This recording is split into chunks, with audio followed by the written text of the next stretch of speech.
down again, please. You're muted, Chair.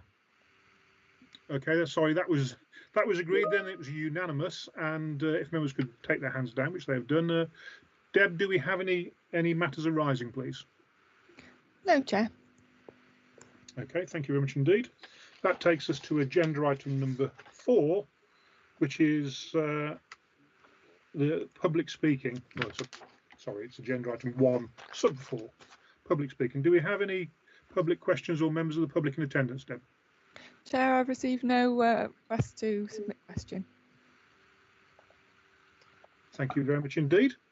Which therefore then takes us on to the substantive agenda item number 2, which is the report of the Police and Crime Commissioner. Philip.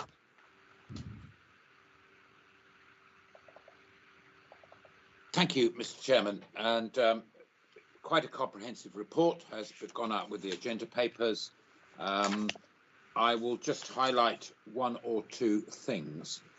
Firstly, the PCC elections, which you obviously referred to earlier on, they have been held the same day as the County Council election. The result will be declared on the 10th of May, which is on the Monday, and then my term as PCC will go till the 12th of May, and then there will be a handover to he or she, whoever wins that election. So that's all in place and will be handled by the Chief Executive in our office. Chief Constable recruitment. Just so you all know, we had the dilemma as to whether to try and push it and squeeze it into the pre-PERDA period, or whether to lengthen it out and really make the decision after the election. I think it was my view that whoever is PCC elected in May should be making that decision. So, however, we have gone out to advert. We have invited anyone interested to apply to our office, and that procedure will close. Polly will remind me of the exact date, but that will close. I think it's a day or two after the election, and then it's Tuesday the 11th, Philip. Yeah, right. Tuesday the 11th. Thanks, Polly. And then the sifting procedure and the evaluation and assessment will start with interviews and everything. So that is what's happening there. And plainly, we are hoping to get somebody who is able to take up the position on the 1st of July, the day after Martin Jelly retires. If not, the force will have to just have a temporary chief for any period of waiting of notice for a successful candidate. The establishment figures, yep, there's a graph there. You can see we are on track. I'm looking forward to recruiting another 41 officers in the next year. And then, of course, we are moving up to 1,100 officers in the year 22-23. So that progress, that increment of officers will continue, as indeed will our numbers of specials. And I would like to say to the panel that our specials have performed outstandingly during the pandemic. That they've been very helpful to our patrol, our roads policing teams and our safer neighbourhood teams. And of course, they've been out there engaging with the public, being visible, and all the things that we want police officers to do. So the specials have been very helpful, and I know the Chief Constable has been delighted with their work. And they've just got a bonus. We've bought them a new off-road vehicle, specifically for specials. I'm not sure they've ever had one in the past. They've always had to beg, borrow and steal one of the regular vehicles, and they are delighted. And I think that gives them a good boost to their morale. Crime rates, these figures are the 11-month period, year to date, up to the end of February. And I mean, they are plainly, wouldn't it be nice to see all these figures in a normal year? But it has been a different year, and it is at least what we have the benefit of knowing that there are less victims of crime during the last year, which is in itself is a good thing. I think the bulk of these reductions are due to the pandemic, but I'm sure some of them are also to the increased numbers of officers who've been able to get out there and proactively. For example, vehicle offences. We've got the new vehicle crime team, who I know have apprehended a number of perpetrators and have helped with those figures, and indeed deterred others from becoming perpetrators. Oh, but the one worrying there is one worrying figure there, I think, is the drug offences, and happy to take questions on that. I think quite a bit of that is down to the lockdown and the force being able to be more proactive. Derek will know that Operation Spigot is going on in Rugby, which is particularly addressing the drugs and knife crime aspects in Rugby, and that I'm sure they have been able to be able to discover, and indeed, there have been more people there's been more crimes, and I think that's because they've been reported and they've been actively pursued to be reported. The holding to account, I think, is straightforward. Would you like to take questions now or at the end of your report? Well, I was just going to highlight a few things. It's up to you. Okay, well, if you want to work through now, if that helps. If you finish working through your report, and then I can see. Okay, it's just highlighting. I hope everybody's ready. 3.4 is forensics. That has now been signed. The Section 22 with West Midlands, which will give a better service to our force and therefore to the public on forensic investigations. They have all the state-of-the-art kit. There will be far more access to specialisms within the forensics world, and we think this is a good thing to do. And the economic side of it is no more than we were paying for the same service with West Mercia. This is an increased service, so happy with that. Office personnel, the grant scheme, we haven't announced publicly the grants yet, but plainly we've had to make those decisions before the pre-election period starts. So I have made those decisions with decision notices backing up the evidence for that. And on the grant side, we have given out just under £1 million from our funds, and we have also will be distributing about 150,000 of MOJ funds for specifically domestic violence and sexual abuse crimes, and indeed to help the victims of those. So happy to take questions on that, but I won't be able to give the decision that we've made on each individual application because the applicants don't know yet who's been successful and who hasn't. But I can give you an overall picture if you wish. Probation service, drug testing on arrest, engagement has been a little bit more difficult this time, but quite a lot of engagement has gone on. And if it wasn't for Teams and Zoom, that would have been a lot more difficult. We've got the joint audit and standards. We had a meeting yesterday. We're now in the process of preparing for the Audit and Standards Committee the year-end accounts, which will plainly be as at the end of March. And there's a number of protocols and policies were agreed yesterday to get our financial house in order. Blue light commercial, we are about to sign an MOU for procurement of new fleet vehicles,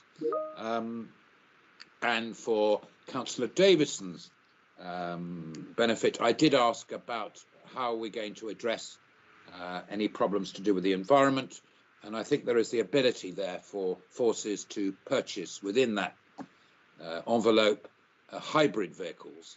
I think one of the problems about electric vehicles is they're still quite expensive, and of course you will all know that the charging points around the county, and specifically in police stations and other police compounds are not good.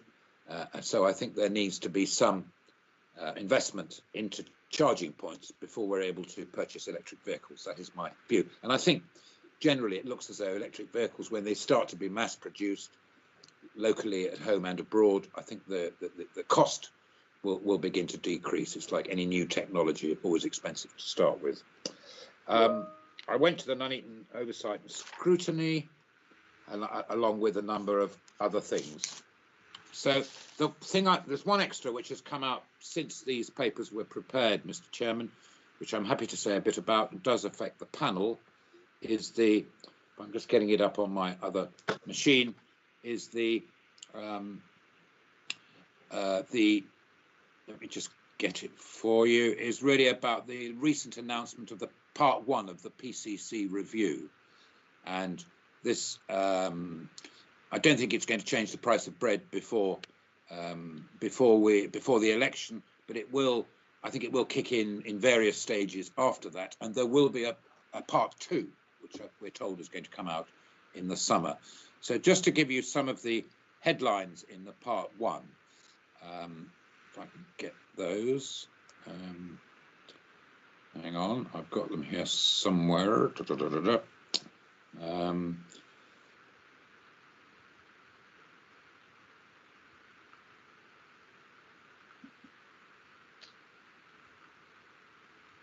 I'll tell you what, why don't we have a few questions and I'll come on to this. I need to find it on my mobile.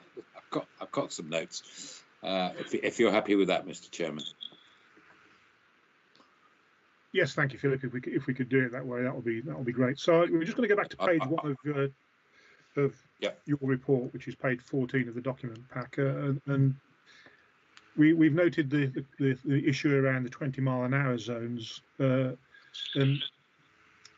Councillor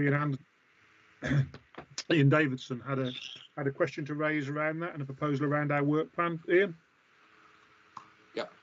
Yes, I'm not sure it was hugely a question, more that it'd be good to look at when we have a new Chief Constable, in that it seemed to be saying that, yes, it's important, but we're sitting on the fence a little bit. I hope I'm misinterpreting it that way, but it is a thing that I think as a committee we're quite keen on investigation, whether more 20-mile-an-hour speed limits are useful, particularly around schools. So your thoughts will be welcome on that. Thank you. Yeah, I would agree with you, Ian. I think it would be a good thing to do. It's not our decision, of course. It's the Highway Authority's decision. So I think the panel could address the same question to County Council as well. But I think talking to parents and going to schools, I think there is a demand. It's a sensible thing to do. And if there was a consultation, I would certainly support it. Probably not everywhere, but on those particular locations where speeding traffic is a problem outside schools.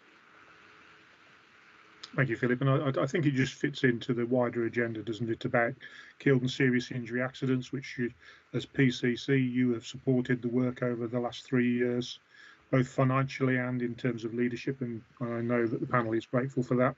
And as I reported yesterday at the Safer Warwickshire Partnership Board, I remain wholly alarmed that 5 of the top 6 most dangerous junctions in the county are in North Warwickshire. So clearly there is more work for us to do going forward, and as a result the panel will, in our scrutiny capacity, think about how we include it in our work plan going forward. Thank you for that, Philip. Chief Constable's recruitment. Peter Gilbert, you have a question? I do, Chair. Chair, may I apologise? My village has the power reliability of a tin pot dictatorship, so we have a power cut for the 3rd day running, and I'm sitting in my car on my mobile phone with the engine running, so I've got battery to it, so the signal's dreadful, but there is no picture, so that is the one saving grace. Anyway, and with a little more indulgence, I've enjoyed every committee I've been on at Shire Hall, and I wish everybody the best and all success. But may I just say about to Maggie, I've been on a few committees with Maggie, thoroughly enjoyed her company at committee, and I wish her all the best. Commissioner, the question to you, we've got some, obviously, elections coming up and then a recruitment, and I would just want to ask for some assurances that the continuity of what is a very professional and highly experienced outgoing Chief Constable with a serious set of issues facing him is going to be able to transition and hand over to the new Chief Constable whenever they are interviewed and then given the job, and making sure that transition is as smooth as possible. And Commissioner, if you may forgive me, can I just also put into that the possibility of a commissioner change? So all in one go, there may be some significant change at the top on 2 fronts. I'm hoping that some continuity and some plan has been made for that. So really the reassurance of transition and the prospects of new people coming in and ensuring that the smooth transition takes place and service isn't affected, and the challenges that are facing Warwickshire Constabulary are also being able to be dealt with by the new Chief Constable and potentially new Commissioner successfully? Good question, Peter. I absolutely agree with you. It is key that there is a smooth change of anybody. I mean, appointing the chief constable is one of the PCC's most important responsibilities, and you know we've done a lot of work, preparatory work. I hope that all candidates will come and talk to my office and to the chief constable. To familiarise themselves not only with the sort of geography and the establishment of Warwickshire Police, but some of the issues that it needs to address, and indeed is addressing at the moment, for them to hit the ground running. So there is a part for the panel to play in this. I'm sure you're aware that the panel actually has quite a big power on this. They have the power of veto on the choice of a chief constable, which they don't have on the budget, as you know, and I'm just hoping, I'm going to ask Polly to say a few words in a minute, because because we've got elections, because we've got change of chief constable, because we may have a change of PCC, it's quite important that we map out the sort of programme going forward. Do you want to say a few words, Polly, particularly about the panel's involvement? Yes, I can. So as the Commissioner's outlined, we have designed a process being very careful about the election period, but without any delay once the election is over. So it's important that we move swiftly to ensure that there is a new Chief Constable in post as soon as possible. One of the things I'm sure is in your mind is whether we will be able to get somebody secured to start on the 1st of July with the timeframes that we've got. We obviously will try to do that. If we can't, we have been very reassured by the force that they have succession plans that they can put in place, and they have a very stable chief officer team. So there are plenty of individuals who've got significant experience and knowledge and have been through the last few years with those who are departing or may depart. As Philip's outlined, of course, you have your role on the confirmation hearing. We hope to schedule that also promptly so that we can make sure that we don't lose time on that, but taking into account the logistics of reforming the panel after the election period for yourselves as well. I'm happy to take more questions on the detail of the process if that's useful. Okay, thank you. I can see that 4 colleagues have got their hands up. Can I just confirm with colleagues that your questions are about the retirement of Chief Constable Martin Jelly and also the selection process? So, Peter, you have your hand up. Is that a new question or a follow-up?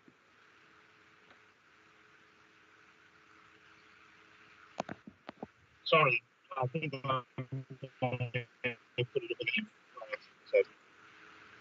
Okay, I didn't quite catch that, but it sounded okay. Christopher, you have your hand up. Yes, thank you, Mr. Chairman. Yes, Philip, I mean, obviously the timing of this is, as the previous member of the panel has identified, is less than ideal. When did the Chief Constable first make it clear that he wanted to step down? Because clearly this panel only heard contemporary with the public press release that went out. Would you like to come back to us on that? Yeah, I mean, I've obviously had occasionally, I've had discussions with the Chief Constable about his retirement. I mean, he's done 6 years now, which I think is probably more than the average Chief Constable serves these days. So I was aware that at some stage he would give notice, but plainly I said nothing until he had confirmed to me in writing that he wished to retire. I'm trying to think when that was. I would think it might have been late January, early February. Can you remember the exact date, Polly? Yeah. Yes, it was early February. I think off the top of my head, it was the 10th of February. And if I may just offer a further comment, we weren't expecting the election to take place this year is probably a relevant fact in this case, that had the election taken place last year, we might not have found an election in the middle of a recruitment process. Thank you. And I suppose that point illustrates the concern that the panel have. So we are concerned that we are still in the middle of a major post-alliance reorganisation, and that we were expecting actually the Chief Constable, we thought he'd committed to stay a little bit longer, So we're concerned that potentially we will be in a situation where we will have a brand new chief constable, a brand new police and crime commissioner, and a reorganisation not yet completed. And as you know, leadership, direction and accountability are fundamentally important in any change process. And I do agree with you, Polly, that it's not ideal in any way whatsoever. So as a panel, would you please note our concerns, Commissioner? And if you have any comment, we'd be interested. I mean, I have the same concerns. The Chief Constable gave us 6 months' notice. He wasn't required to do that, which was helpful. I think he only had to give us 3. So, you know, he'd served in policing for 33, 34 years-ish, and it's his decision as to when to retire. So we have to run with the conditions we've got, and I'm sure we will make the important thing is the process is robust and transparent to you, the panel, and that we select the right candidate. I think that's the most important thing to be done. Mr. Chairman, sorry, it's Councillor. You. Yeah, I got my hand up a while ago. I didn't know whether you'd seen it or not, but it was actually to do with the opening remarks from Philip, and thank you, Philip, for such a detailed report. It's really appreciated, and thank you to Peter as well for his kind words. It is my last meeting and I've enjoyed working with everybody, so thank you very much. I really appreciate your remarks. Because I'm not standing in the county elections again, so I won't be on the panel. But it's just picking up something that you raised, Philip, about, and it's a bit of a sort of like a thing for rugby. Obviously, I'm a rugby councillor, and I'm a borough councillor as well as a county councillor, and I actually cover the town centre area. Most of my ward runs into it, and you did mention rugby and Derek and the partnership working that's taken place. A lot of my sort of fellow councillors are quite concerned about the amount of sort of knife crime and drug taking, and we wonder whether it is sort of gang related and if there's connections between it. And we wonder whether the partnership would not, you know, think about briefing the local councillors about what's happening. Thank you. Okay, Maggie, can I just ask you to hold that question while we just finish discussing the PCC, the Chief Constable's recruitment, and then we'll come to your question afterwards. Okay, Jenny, is your question about the Chief Constable recruitment, or is it about another issue? No, my question is more related to what Maggie has just said. Okay, thank you. Well, let's just tidy up the final bit of the Chief Constable recruitment. Chris, did you have a follow-up, or is that an old hand? Sorry, Mr. Chairman, it's a follow-up. Okay, so Philip, the conversation the panel have had would be that we would be grateful for some sort of assurance or briefing about the continuity plan that's in place to ensure that the project continues to be delivered and that the reorganisation doesn't lose any leadership through the change of yourself and Martin Jelly. And without doubt, you have both been fundamentally key players in the reorganisation that we now see ourselves deeply involved in going forward. So that issue of leadership, that issue of vision, and that issue of accountability really is fundamentally important. Can I suggest, Mr. Chairman, that we continue a dialogue between my chief executive and you as chair of the panel, just to keep you posted as to what's happening? I know Neil Hewson always did that to firstly Nicola Davis, then to yourself. And I think that's probably helpful. And then you are then cited. And if you feel there's something we need to tell the whole panel, that can be done outside of a meeting. Okay, Philip, thank you very much indeed. And I think that would be helpful. So members, unless anybody else has any other questions, I think we'll move on from the recruitment of the Chief Constable. And Philip, can we go to the crime rates, and can we pick up Maggie's question if you can remember what it was? It was. I can. Yeah, I can. Maggie, yes, sadly, we have drug crimes being committed together with knife crimes sometimes, and often organised by organised crime syndicates, which affect all of our county. At the moment, it looks as though there has been a little bit of a spike in rugby. And that is exactly why the force are doing this specific operation in rugby with some success. But I think it sounds as though, as a councillor there, and I know you have a senior councillor position on the borough, I think there perhaps is an argument here for perhaps the force to come and brief you as councillors at a meeting of your choice. I think that's what I would probably recommend. They can tell you, what they're being presented with, what they're doing about it, and some of the outcomes and successes that they've had. Would that be helpful, Maggie? I mean, that's helpful. To be fair, the inspector's been quite good, but there seems to be a little bit of a break between what the partnership group are doing, the one that Derek chairs, because I have approached several times and the councillors, my fellow councillors, are a bit, I don't know if you have any influence on it, are somewhat frustrated that, you know, we're not sort of included in any of the sort of wider talks because it's our area. Can I just explain then what CSPs are all about? I know I've got 3 of the chairs on this call. CSPs are there to understand their local patch, and they're based on districts and boroughs, with the exception of South Warwickshire Partnership, which is Warwick and Stratford districts together.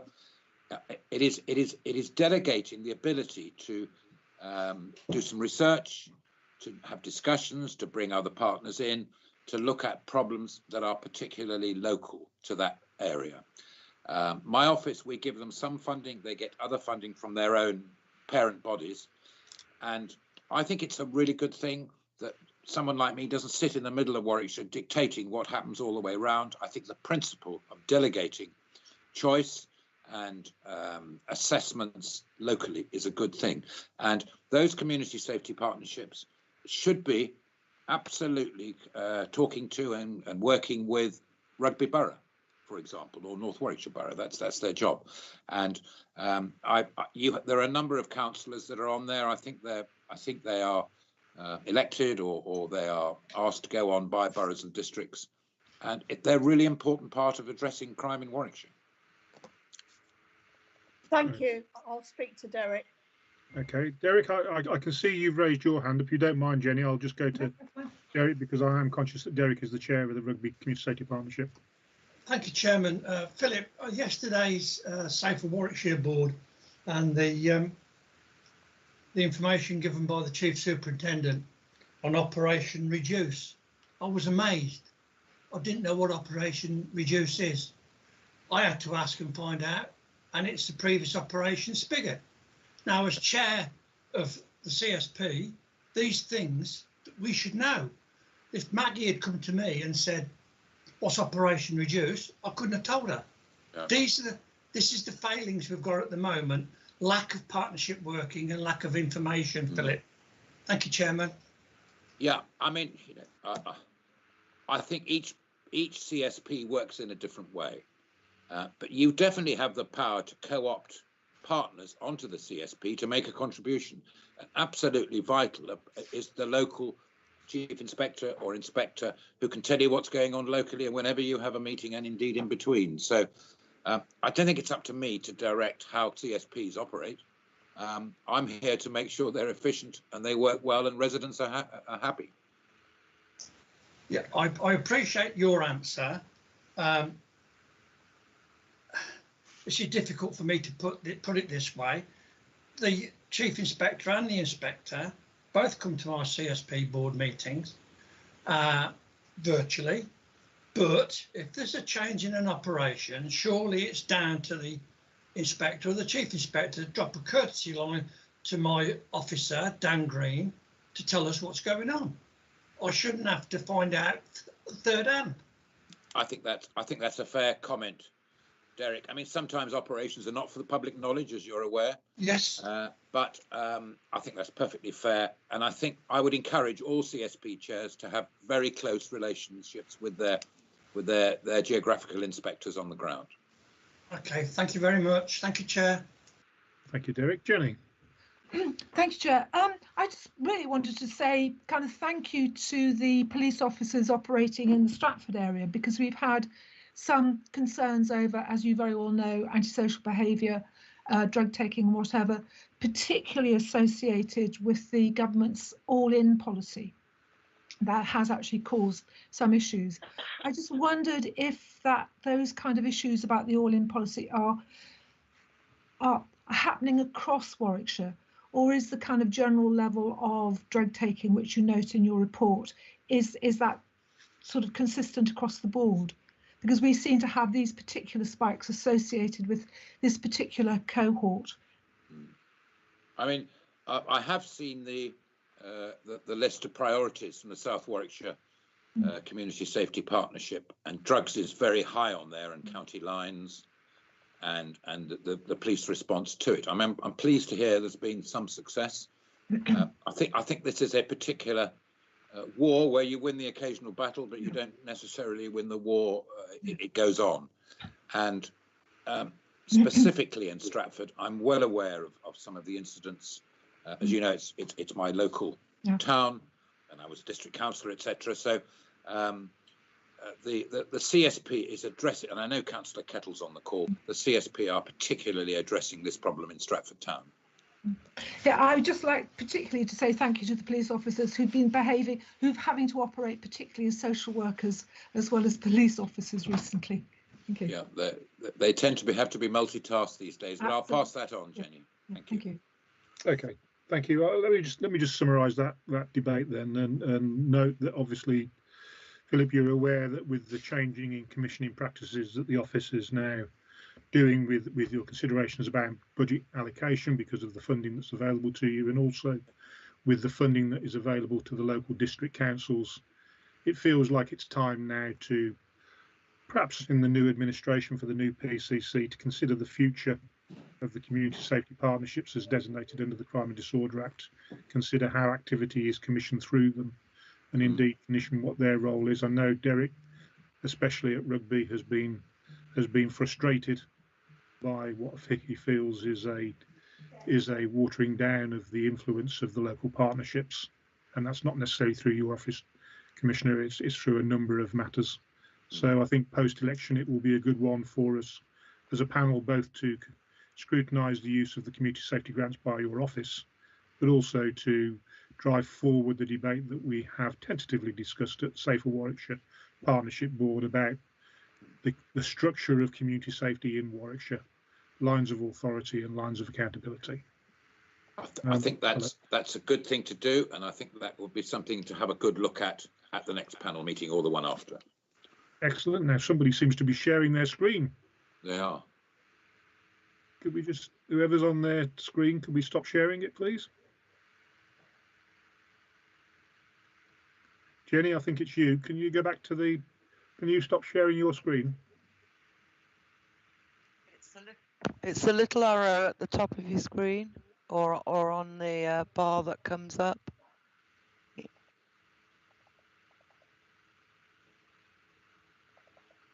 There we go. Oh, there you go. I'm back on. I think with that, Jenny's left the meeting. Yes. Okay, right. Can we move on to crime rates, please? I know that Andrew Davis has a criminal justice question about crime rates and an observation, Commissioner. Andrew. Thank you, Chair.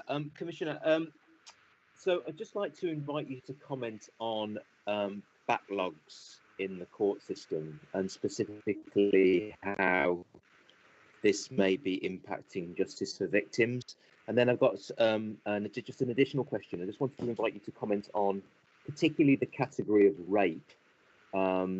Obviously, it's a national problem, recognise that, but there are disparities between what's being reported and then convictions. There's obviously a huge tension there in terms of the dropouts rates. So I'd just like to invite you to comment on both of those in the context of the crime rates, please. Okay, I'll do them in the order you've asked. So backlogs in the courts. This is a huge problem nationally. I attend, and in fact, Polly is vice chairman of our local criminal justice board. When we get all the criminal justice agencies in Warwickshire together, that includes the courts, probation, victims organisations, a CPS, and others, where we discuss items of interest to the residents of Warwickshire. The courts backlog is certainly one of those. Nationally, the PCCs have had considerable dialogue and meetings with the MOJ, and indeed the I think he's called the Minister of Justice, or the Lord Chancellor, David Buckland, not David Buckland, Robert Buckland, who is aware of the programme. I think COVID has perhaps hit the court service harder than any other, almost any other section of society other than hospitality, obviously. But to get 12 jurors, to get defence and prosecution lawyers, judges, members of the public, the press and everything else into a courtroom has been a huge challenge. A number of Nightingale courts have been opened. In Warwickshire, we're actually pretty well catered for. The Justice Centre at Leamington has 2 Crown courts that are open and up and running and have been pretty well throughout the pandemic, which has been good news. All our Magistrates' Court cases go to Coventry at the moment, which isn't such good news. It's not bad for North Warwickshire, Mr. Chairman, but it's quite a long way from where I live to get into to get to a magistrate's court, particularly for victims and witnesses. So we have regular meetings of the Criminal Justice Board. One of my policy officers goes to all meetings, national and local, anything to do with criminal justice, and we have put in many requests that we need to solve this backlog of court cases. I wouldn't be satisfied when they say we want to go back to pre-COVID levels, because there were backlogs before we even entered this pandemic over a year ago. So a lot of work's going on, a lot of money has been spent. There are difficulties when you have so many people coming in and out of the room the whole time, and I think they're trying to work around it as best as they can. And I'm not a lawyer, I'm not a judge. So we have to leave it down to the Magistrates' Court Service to make that as efficient as possible. The other point you raised, Andy, I think was about rape. It's a horrific crime. It's one of those where perhaps witnesses and victims maybe not quite so keen to come forward in the criminal justice system. So some cases fall because of that. Often it is carried out with only the perpetrator and the victim, with no witnesses. It is not a simple crime, and I'm going to ask probably Dave Patterson to come in on this, being an ex-officer. It is not an easy thing to get a case together that the CPS, Crown Prosecution case, will support, and also difficult to get a judgment. On the purple papers that you've got, there are some of the performance reports and statistics around this in Warwickshire. So, Dave, do you want to chip in on that one, please, for me? Yeah, I defer if I may do. I see Richard Long's raised his hand, who may be in a better position to answer, being the lead for vulnerability and also his experience as Detective Superintendent. Okay, Richard, yeah. You're on mute, I think, Rich. Yes, sorry, put my hand down rather than take myself off mute. Yes, thank you, Commissioner. Thank you, Chair. It is correct to say that clearly rape and serious sexual offences is a concern nationally, and that translates into both regional and local arrangements for both investigating and prosecuting through the criminal justice processes those offences.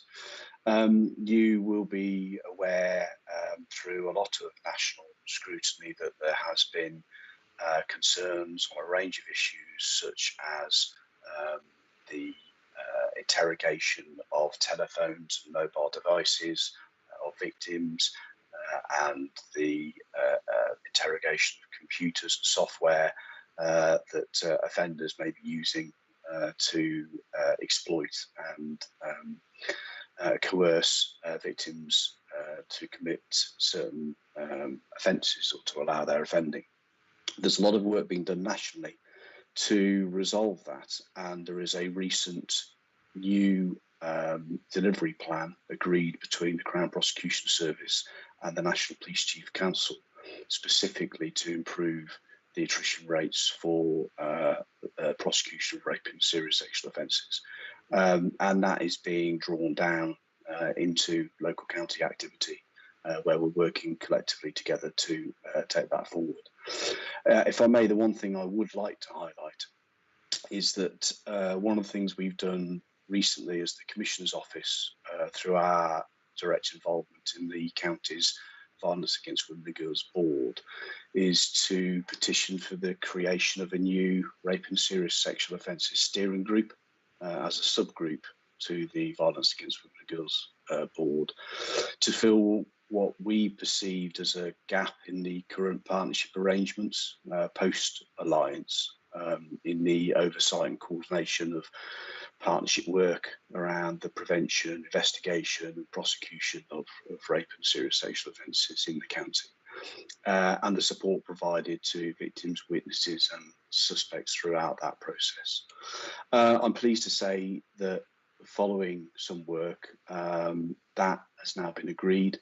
A new steering group for rape and serious sexual offences has been created for the county, has met twice now and finalised terms of reference for that group, which have been approved by the board. And I'm very pleased that we will now be able to work more directly together as a partnership to resolve some of the issues you've highlighted.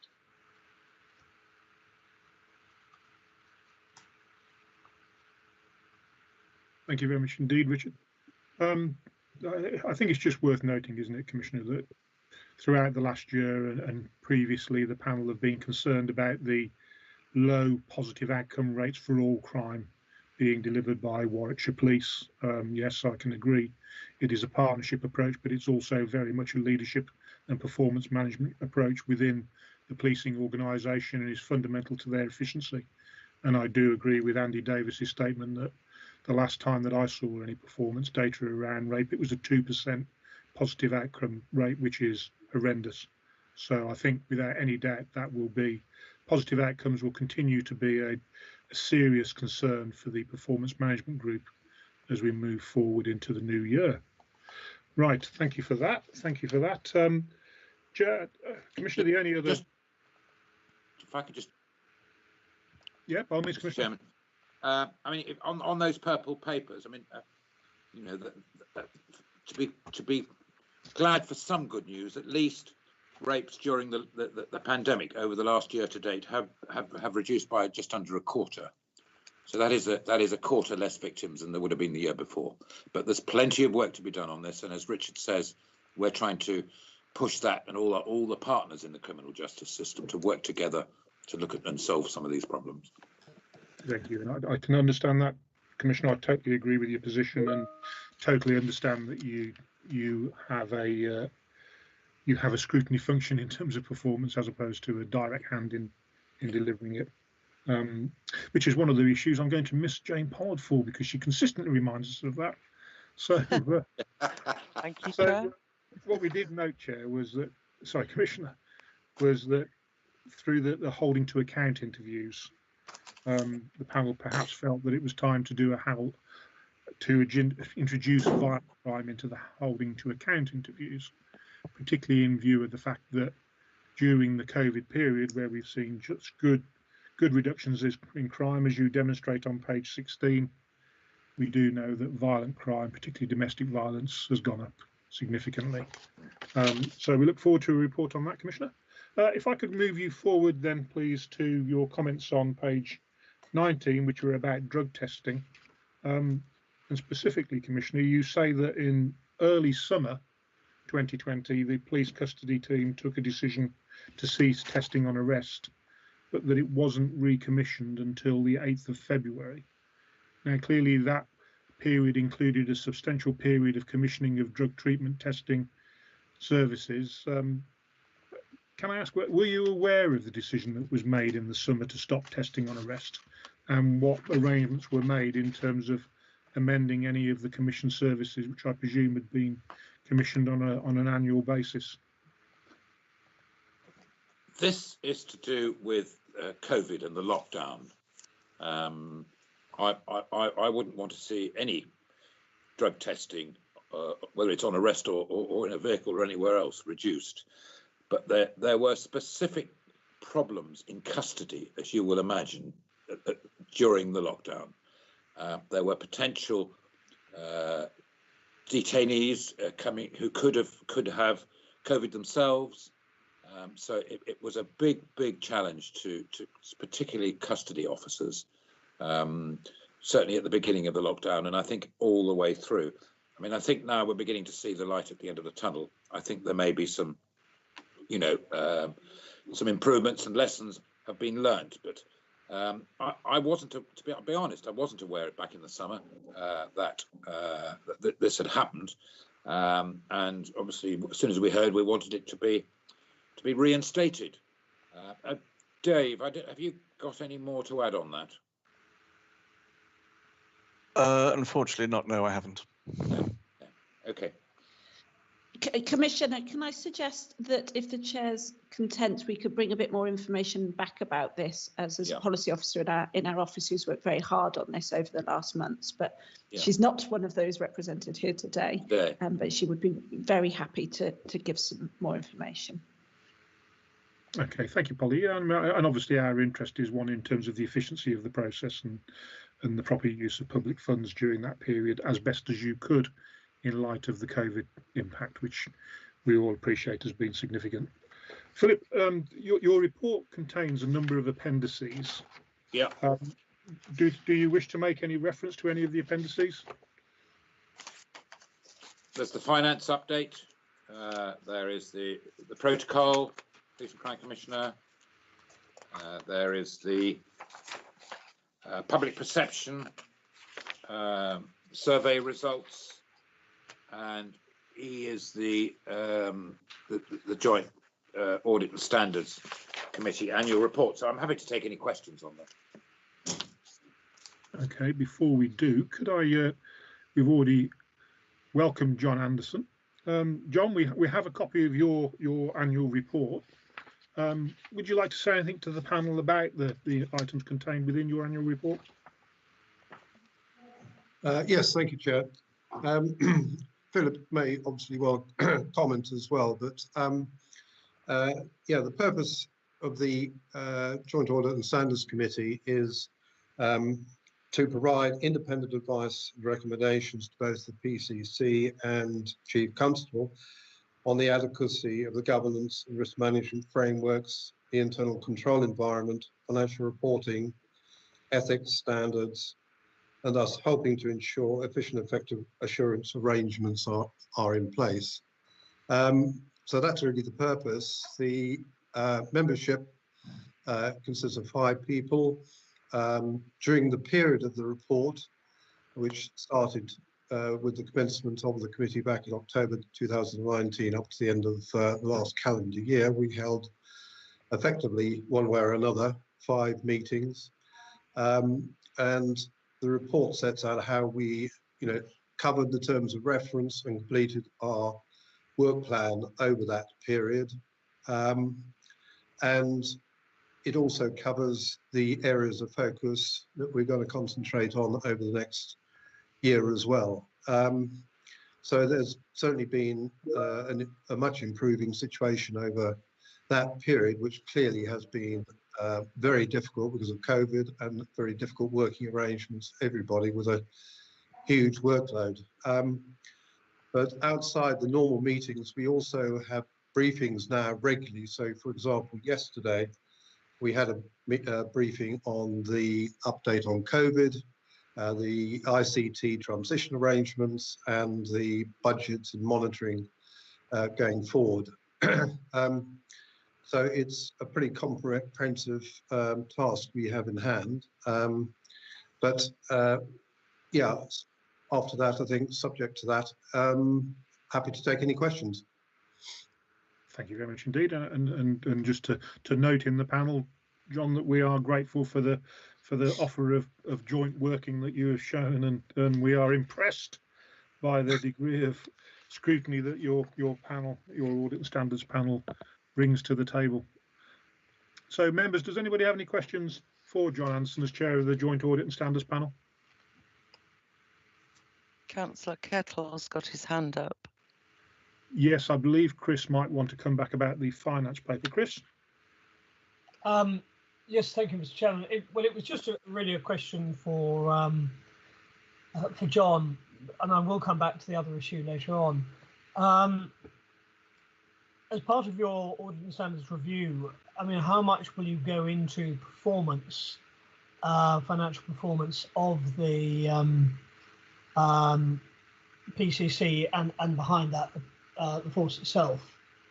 Will you be monitoring financial performance on a regular and a timely basis? Can't hear you. Your microphone's not on.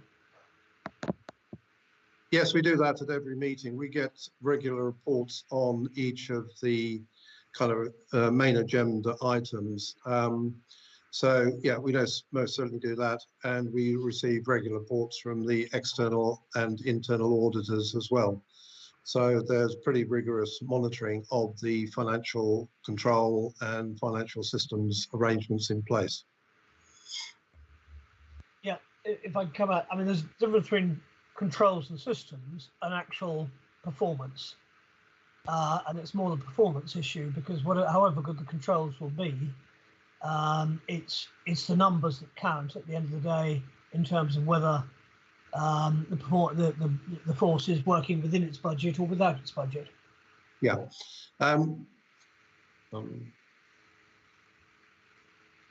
You're on mute, Mute Mr. again. Anderson. Yeah. So on that specific area, then, for example, the briefing we got on the budget and monitoring yesterday went into pretty considerable detail of those arrangements, and clearly the performance was covered, in those papers. So yeah, we do include performance as part of our scrutiny and review. Thank you. Okay, members. Can I come in, David? Philip? Can I come in, David? Yeah. I think it might be helpful if Sarah, who's my 151 officer, tries to sort of delineate the two different responsibilities of A, the panel, and B, the Audit and Standards Committee. Is that something you can outline, Sarah? I think you're on the call. Yes, thank you, Chair. And it's obviously something, sorry, Commissioner and Chair, it's obviously something that we have discussed previously as part of the Budget Working Group, where we've looked at our terms of reference, and indeed we have specific terms of reference for the Joint Audit and Standards Committee too. And in fact, on the agenda yesterday was our annual review of those terms of reference, and there are a few changes that were proposed, and we are taking the report back as part of the review to the next Joint Audit Committee, which will be in July.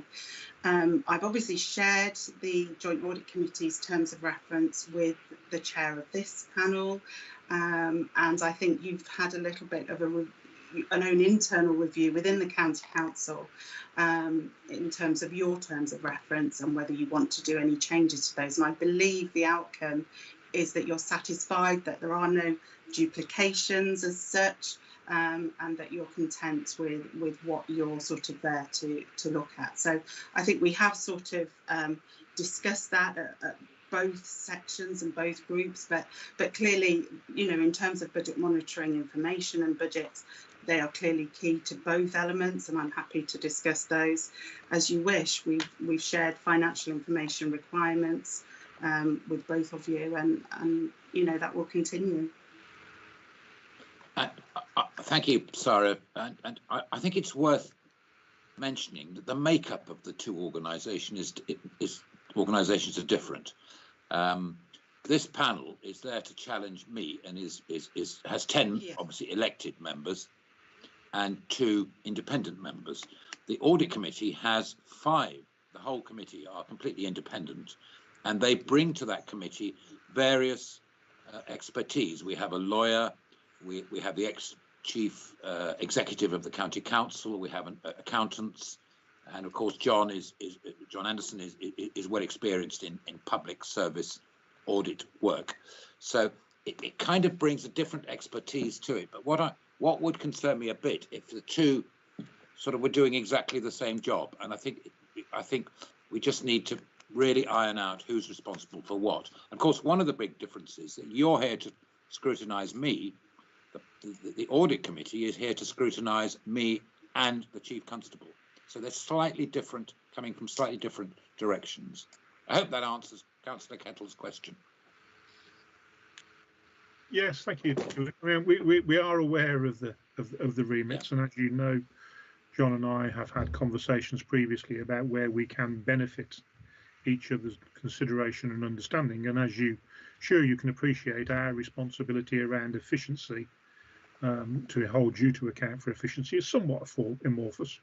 However, it's all about getting the best bangs for the buck, and obviously I'll give you our assurance that the panel will operate totally within its authorities if it does anything, nor do we wish to do anything that undermines the Joint Audit and Standards Committee. But there is this issue that clearly, that, as you quite nicely articulated, there is an incredible amount of professional experience and understanding that sits within the members of the Joint Audit and Standards Committee, and the panel are grateful for any advice and guidance and opinion that they can legitimately inform our deliberations through.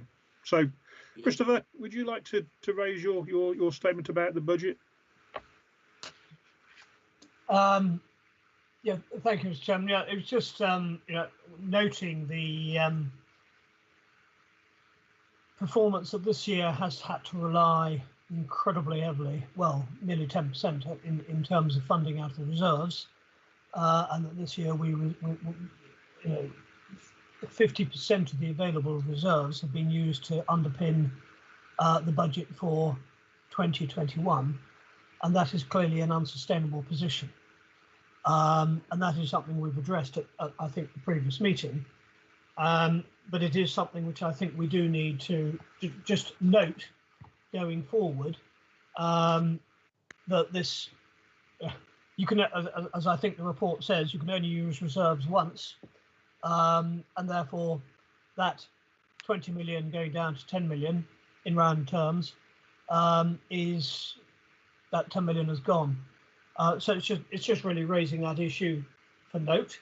I think the only other point I would make is I do find it would be helpful if in any report coming before this or the budget committee, that rather than having a full and detailed report, I have found in all my professional experience, which Philip, you'll know my background, it is quite normal to actually just put in tabular form what performance has been, so that one can see the overall picture, rather having in addition having words, but actually commenting on the figures rather than just having an extensive and very informative report. That in future any report does include a table which says, where the expenses have been this quarter, and if we have an outturn position, what that's going to be. And then one could reflect every time one looks at the figures, how things have changed from last time to this time.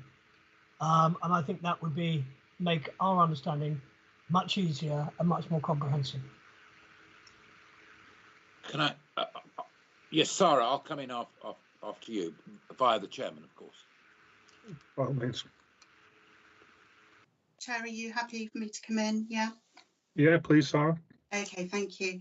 And thank you, Councillor Kettle. In terms of the two issues that I think you've raised, in terms of reserves, yes, there is a high attrition rate of our reserves in 2021, but the vast majority of those increased use of reserves is to fund the transformation of Warwickshire Police into a standalone force. And of course, I would draw your attention to the fact that we had a £10.5 million settlement from West Mercia for exactly that purpose. So it is simply utilising that money to deliver on the transition, but also to transform our services at the same time. In terms of having a table within this finance sort of update, when I originally drafted this, there was a table in there and the document was very much longer.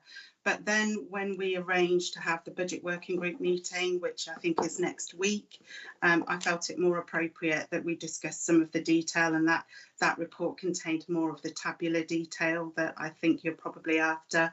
And so that's why this then was condensed down for the purposes and hopefully to make it more of an easier read. But I hope that this is useful. This is the first time we've provided an appendices like this. If we need to look and develop that, then of course I'm happy to do so moving forward. Thank you, Sarah. And I know that you have been exceptionally helpful in terms of the time and effort that you've put into this matter. Philip, I know you were going to make a comment. I can also see that John's got his hand up. Yeah, thank you, Mr. Chairman. Yeah, I think Sarah's said most of what I was going to say, but I do get monthly reports of where we are at with our expenditure and our income, and outturns. I get outturns that are likely predicted at the end of the year on every one of those. I would like to see them come a bit quicker, but we are quite a big organisation. It's 125 million, and to produce sort of these tabular reports within a week or two of the end of a particular period, whenever it is a huge amount of work. So I think now that we are, we have established our own finance team that is now fully populated, and that we are a standalone force. That is one of the things I have asked to be improved. And any improvements, of course, would be passed on to the Police and Crime Panel. Thank you, Philip. John.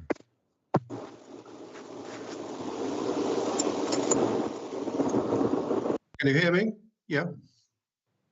Yeah, we can hear you, John. Right. Yes, just further to Councillor Kettle's question.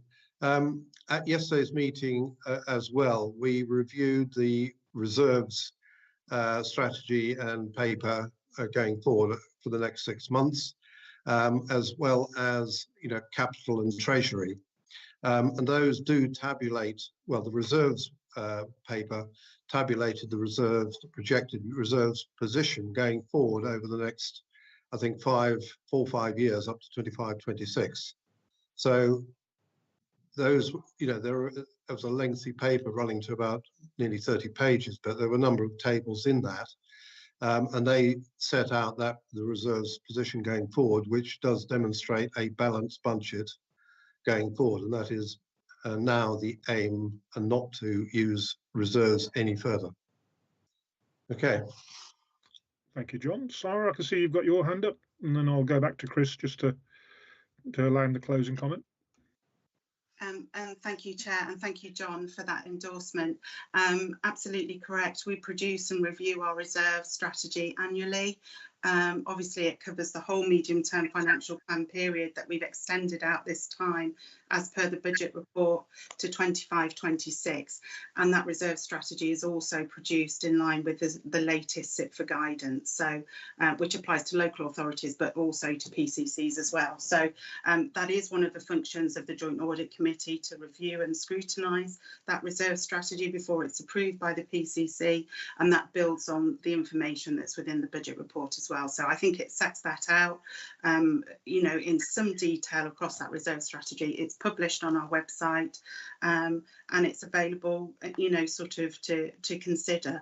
I think as part of the budget report, that adequacy of reserve statement should provide enough assurance and comfort that our reserve levels are appropriate, and I think it's reassuring that our reserves will remain around the sort of, they fluctuate slightly between about 10.5 million to sort of about 9.6 million across those sort of 5 years. So I think the fact that we are looking over longer term periods now, and that we have hopefully almost landed the transition, but not quite, because 21-22 will be another critical year for us.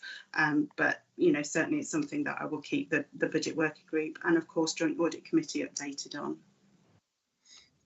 Fabulous, thank you much indeed, and I'll just repeat my thanks to you, Sarah, for the time and the effort that I know that you consistently put into the panel scrutiny, and it is first class. Christopher, do you have a closing comment to this? No, now you're muted, Christopher. No, thank you, Mr. Chairman. That is encouraging, and clearly we'll go forward to next week's budget meeting anyway, so we'll discuss that in more detail.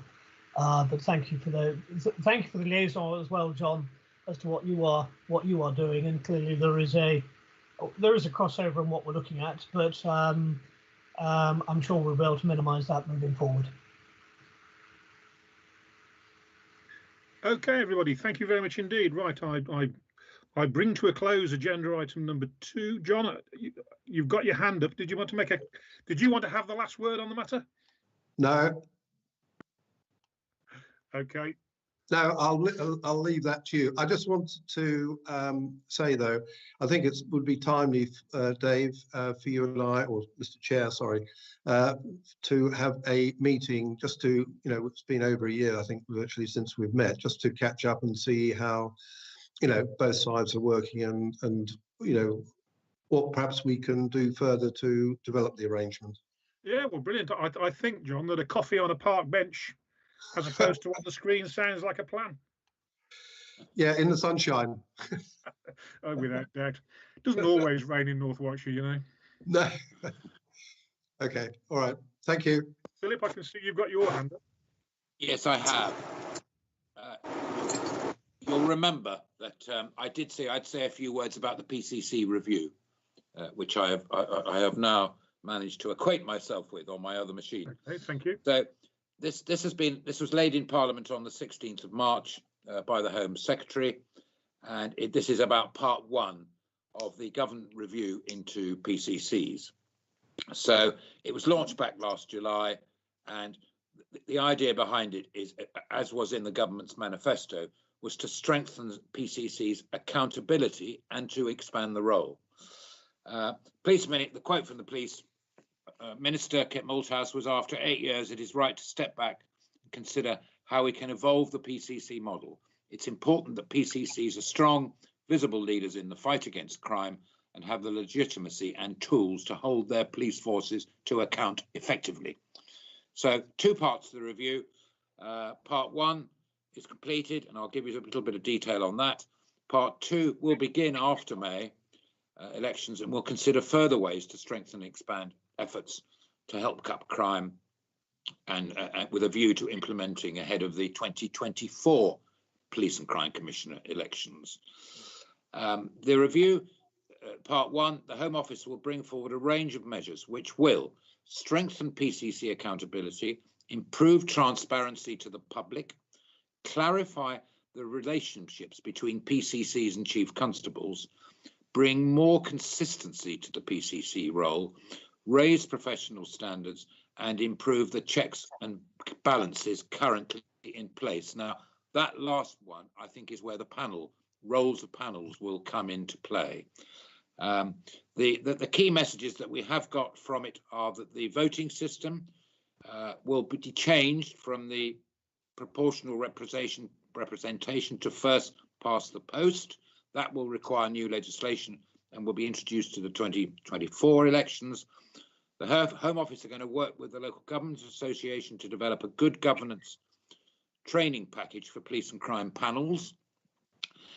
There will be an intention to sharpen local accountability and ensure the framework guiding PCC's relationships with chief constables is clarified, and much of that is about Section 38, which is the PCC power to dismiss a chief constable. And there will be consult on potential changes to the policing protocol order to provide greater clarity on the boundaries of operational independence and reflect changes in the relationship between the parties that have taken place over time. So I think I think it's all fairly logical. The other thing that you will have interest the panel is there is going to be a consultation launched after the May election about the possibility of PCCs mandatorily taking over the control and governance of fire and rescue services. So indeed, that would have significant implications for Warwickshire.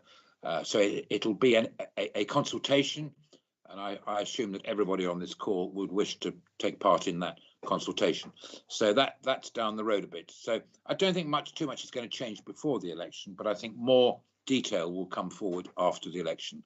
And I'm sure you will be particularly interested to hear about relationships between PCCs and panels, and training for panels, and the actual more detailed guidance onto the role of the panels.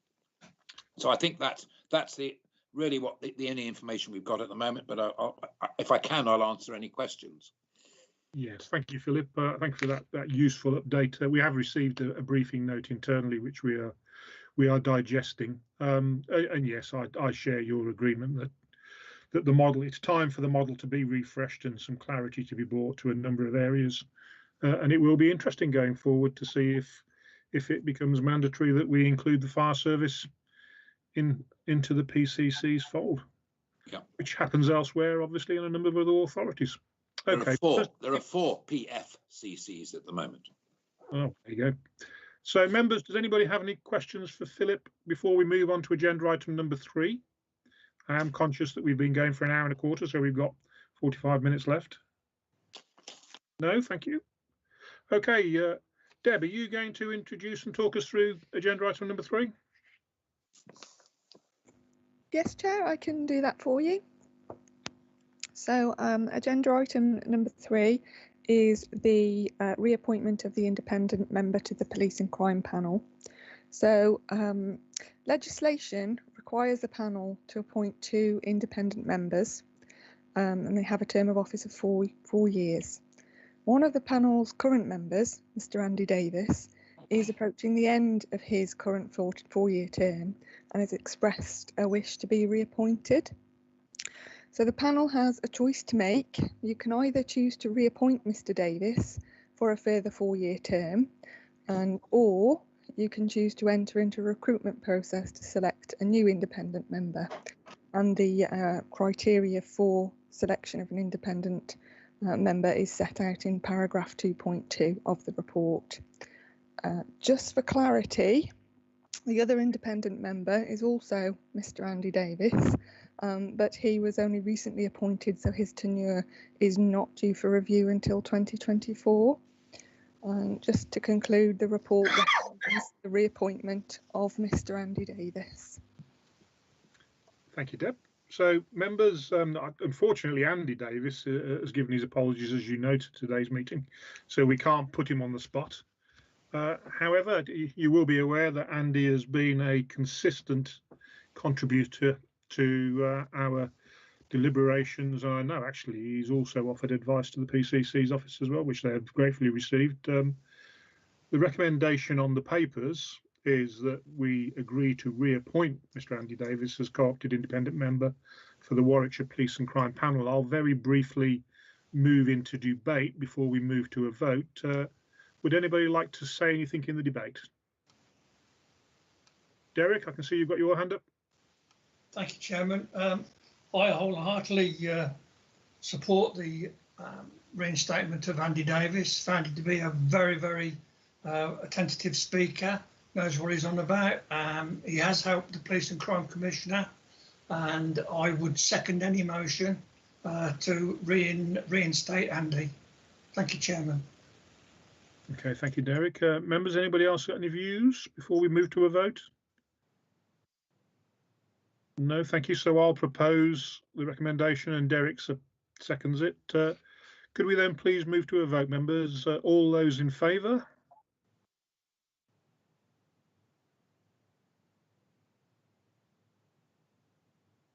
Okay, thank you. Thank you. And obviously I'm in favour as well. Debbie, is that unanimous? I think it is. I can't quite see. I think so, Chair. I'm just double checking through the participants. Councillor Jenny Fradgley just voted, so yes, that's unanimous amongst those present. Thank you then. So that recommendation is agreed. Moving on to agenda item number 4, which is a refresh of the panel working groups. Deb?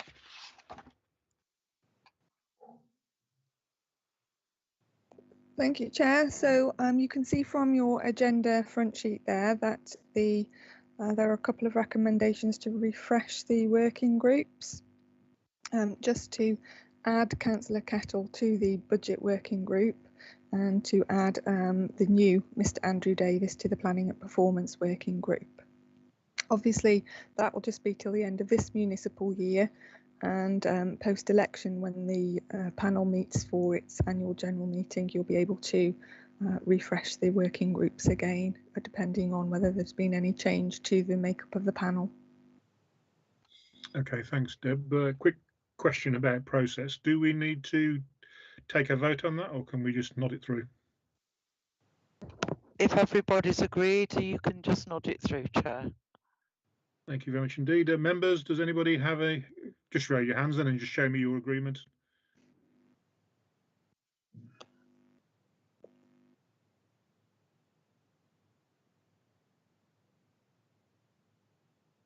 Thank you. Oh, I can see James waving at us. Okay, good. That looks unanimous to me. So thank you very much indeed. Agreed. And welcome to Chris and Andy. It's going to be an interesting year, to say the least. Right. So agenda item number 5, the work programme. In our pre-meet members, we agreed that it was probably that we needed to do a bit of a refresh on the work programme because COVID, without any doubt, has impacted on the organisation of things. So perhaps a little bit of a retrim and a reconsideration will help. Andrew Davis, I can see you've got your hand up still. Do you have a comment?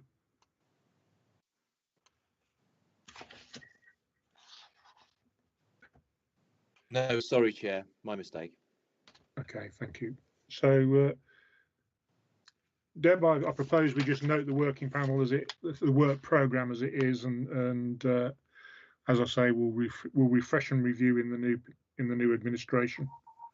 Is that okay? That's okay, Chair. Just if the panel just note the items there, and perhaps they can feed in any comments for me to pull together into a briefing note for the panel in the new municipal year, so that I can sort of express everyone's comments. Okay, thank you. I can see Ian Davison has got his hand up, and Philip as well. Yes, it was whether we add on an item to include at some point the road safety that we discussed earlier today. Yes, members, anybody any views? I'd certainly support it because I think that it's such a fundamentally important agenda and also complex agenda that we need to do all we can to ensure that people aren't dying needlessly on the roads of Warwickshire, and that's obviously within our scope as a police and crime panel. Members, any view on that? No, thank you. We'll carry that forward to the refresh of the panel. Philip, I can see you got your hand up.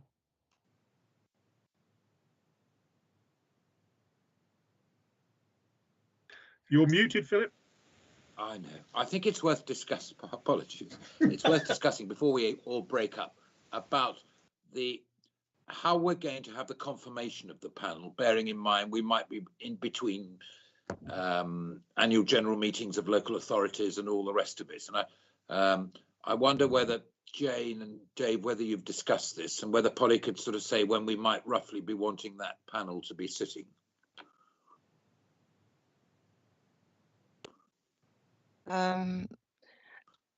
The arrangements are that once you've selected a candidate through your process, you then need to notify the panel that you've got a candidate that you wish to appoint, and the panel has to sit within 3 weeks of that notification to hold a confirmation hearing. So I would imagine that whenever you're moving to interview, we should be able to convene a panel meeting within 3 weeks of being notified that you've selected a potential candidate for the position. Can I just ask, Jane? I mean, there may be some members of this panel who may not be re-elected, or they may be changing from coming out of the panel. Does this panel constitute itself and remain in being until such time as it is changed by annual general meetings of local authorities? The panel remains in being, and then at each of the council's annual general meetings, they may be appointing new members of the panel. Most of those annual council meetings will be towards the end of May. So hopefully by the end of May, we should know who will be forming the new panel. I mean, when, Polly, do you anticipate the hearing taking place? Yeah, so I've liaised a bit with Deb on this, so she and I have exchanged some correspondence on the matter. We hope to appoint a chief constable on the Friday the 28th of May, which I think will dovetail with your arrangements for annual general meetings if they all take place within May, and then first week of June, first few days after that, then it will be kind of straight to the task, hopefully, all being well, of scheduling the confirmation hearing. Yeah. So it might be that you want to think about a provisional date, so you've got a pencil in the diary, or you think you might be able to respond promptly anyway. What concerns me, Mr. Chair, is that we don't appoint till the 28th of May. 3 weeks after that is a week before Martin Jelly retires, and I doubt we're going to get a new chief constable in a week. So we're trying to get it so that the panel could sit quite quickly after the interview process, and it's the final interview on the 28th of May, Polly. Yeah, is that possible, Jane? We have to liaise with the other 5 councils within Warwickshire. We do try to contact them fairly immediately after the elections to check what the political balance changes might be. It can take slightly longer for them to identify exactly who they're going to be nominating the panel, but we do try to get that as early as we possibly can. Those appointments will be, though, confirmed at their annual general council meetings in May. We need to give at least 5 clear days notice, which is at least a week's notice, before we can actually hold a panel meeting, because it's subject to the usual access to information requirements, because it's a public meeting at the end of the day. But we'll obviously try to move as quickly as we can. I presume, Jane, that a number of us are district appointments, and therefore will hold our district appointment prior to the AGMs, and we are not up for election. So I presume we'd be quorate actually by anyway. It wouldn't be a whole panel, but the panel would be quorate with the independent members and those district members who are not up for re-election, but who will remain in post until the district's AGM. So it probably gets around that problem, doesn't it? Yes, I mean, obviously rugby's up for election this time. A third of the councillors, half the councillors in Nuneaton and Bedworth are out for election at this time.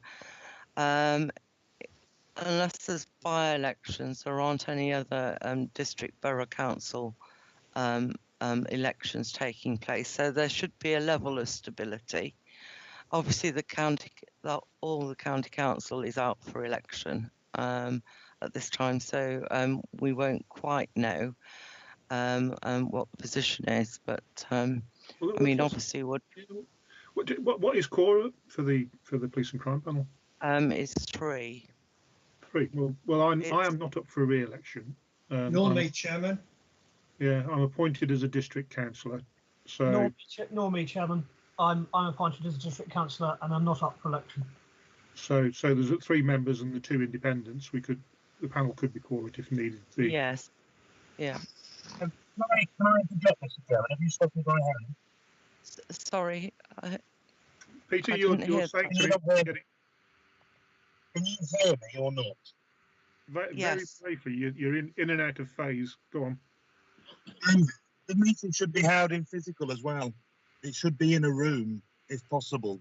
This is a serious process that is a very human process and should not be done over computer screens, if it can possibly be avoided. Peter, I can see Polly's got a hand up. Polly, were you going to make a comment?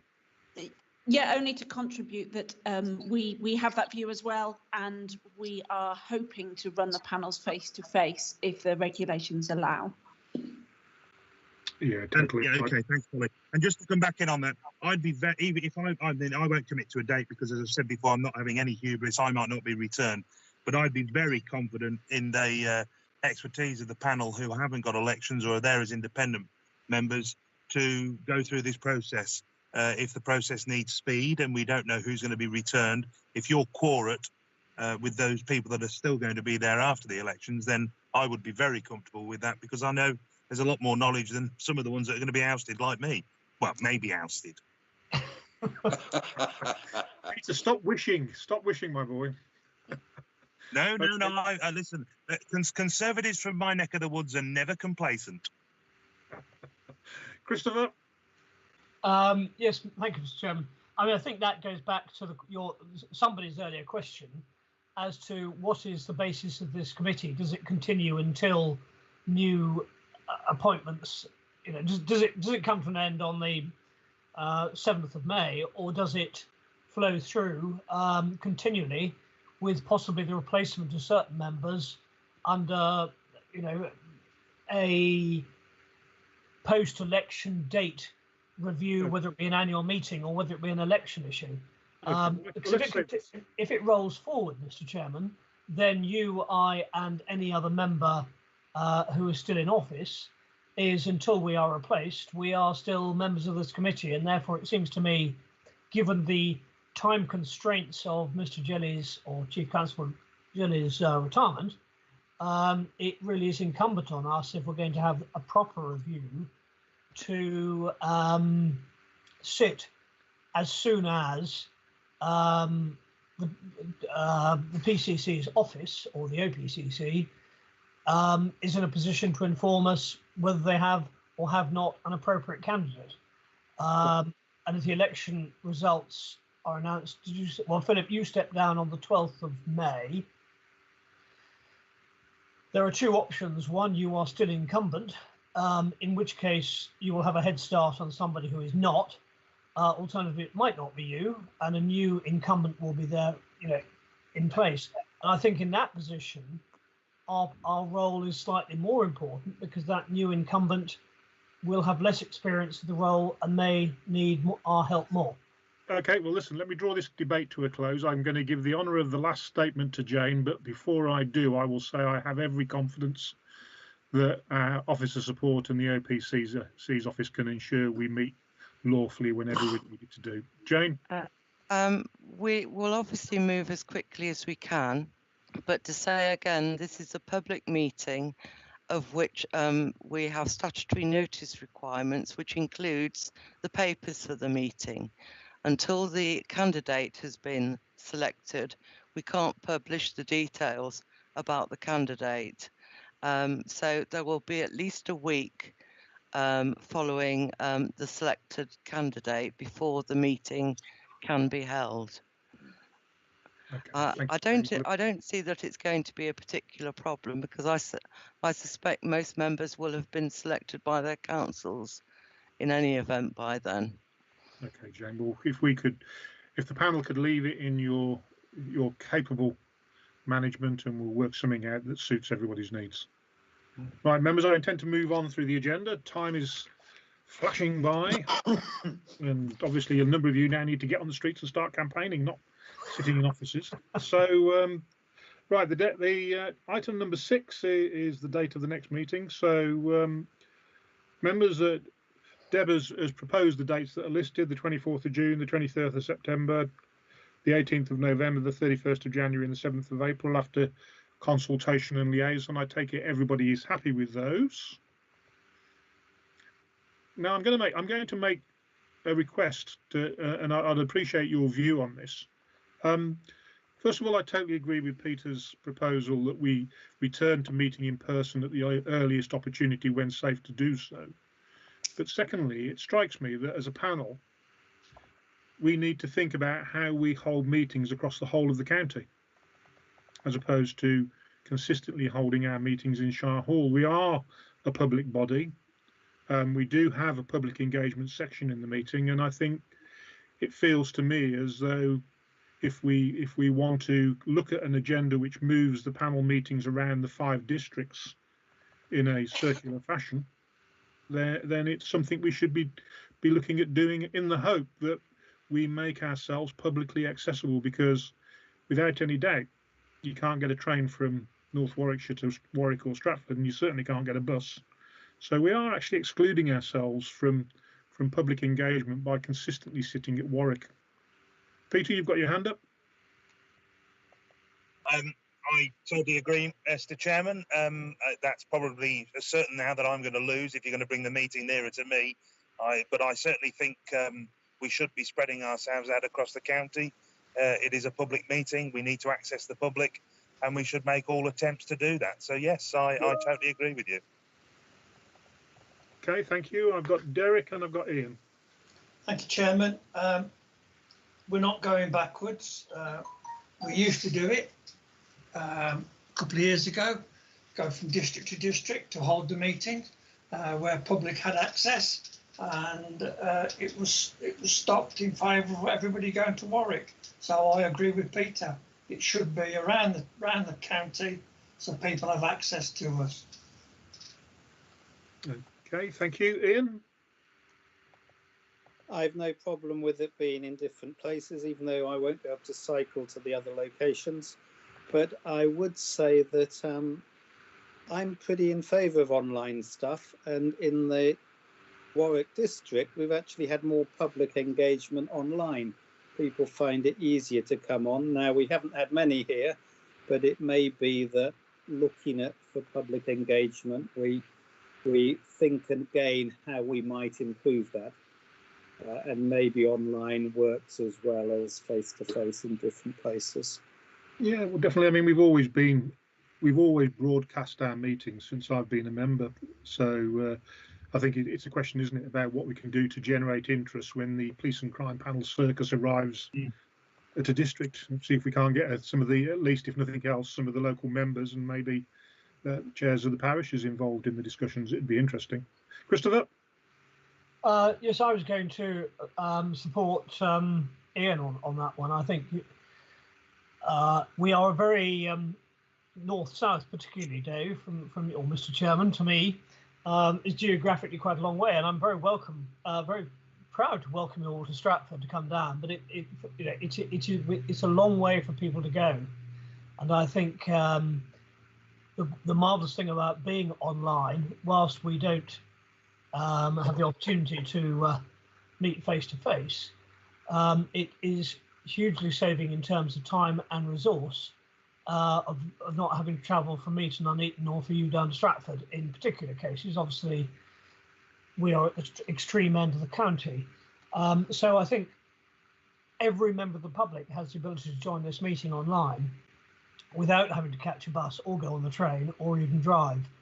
And it's come out of the wash of the pandemic, but it has demonstrated that everybody can attend any meeting anywhere at the touch of a button, rather than having to get into a car, bus or train, whichever it may be, or even bicycle. Yeah, well, we could. I mean, we can. When we'll ask Deb to go away and Jane to go away and just look at the issue of members attending meetings online, even though the meeting was sitting in person. It is clearly one of the revelations of the COVID element. But I'd like to say, Chris, that I look forward to welcoming you to our meeting at No Man's Heath, which is the furthest north point of Warwickshire, which is near enough Derbyshire. So you'll have a right old drive. Will that be an overnight trip? Okay, Peter, you've got your hand up. Yeah. You may probably know my view, and I'm still waiting to see. We've lost you, Councillor Gilbert. An element, and to be actually taking part and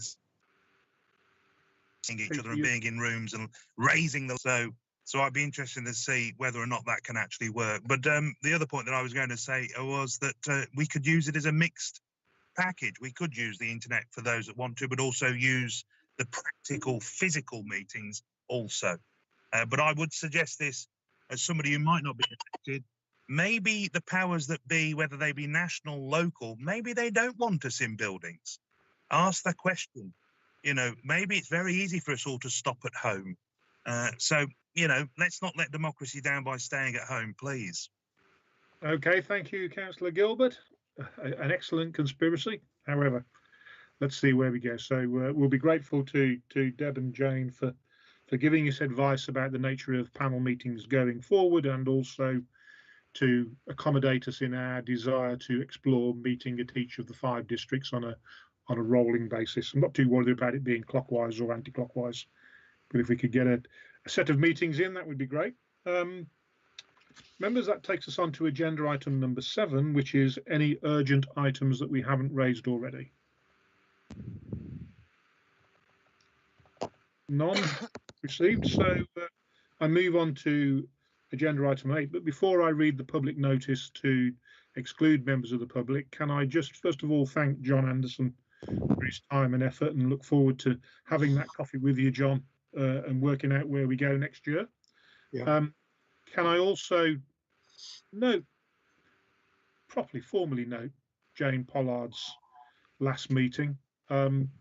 Jane, I've been with the panel on and off since 2015, and your legal brain has been magnificent, and your gentle manner in which you keep us on track and remind us of where our lawful authority extends to the very edge of the envelope has been magnificent. So can we just thank you for all of your time and effort that you've put in, and wish you a very happy retirement.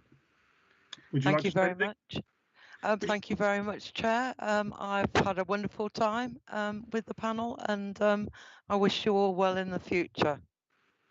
Okay, thank you, Jane. And clearly, I've not thought you'll be joining us online as a member of the public, won't you? So that'll be magnificent. Yes, I've already told one of my colleagues I'm proposing as a hobby to become a vexatious complainant. Okay, fabulous, thank you.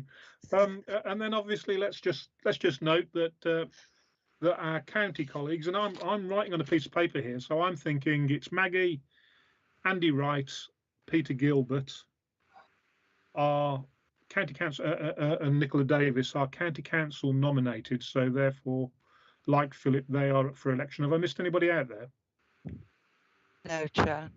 No. So to all candidates up for election, my very best wishes, and get your shoes resoled and get on those streets is all I can say to you. Okay, right, thank you. So we move on to agenda item number 8, and I'm going to read out the notice of exclusion. So please can you consider, members, that members of the public be excluded from the meeting for items mentioned below on the grounds that their presence would involve the disclosure of exempt information as defined in paragraph 7 of Schedule 12A of Part 1 of the Local Government Act of 1972. Members, can I have your agreement for that, please? Thank you, Christopher. And we're just looking at the hands. Right, that's unanimous. Thank you very much indeed. John,